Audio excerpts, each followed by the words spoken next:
जब दोनों को अलग अलग दी हूँ फिर भी तुम दोनों एक दूसरे के में से खा रहे हो। अपना अपना खाओ शांति से।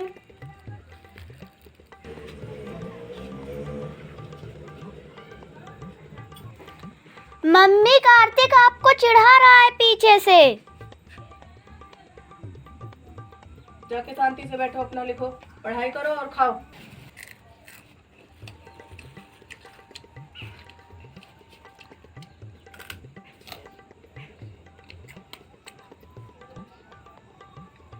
फिर मेरे में से खा रही हूँ।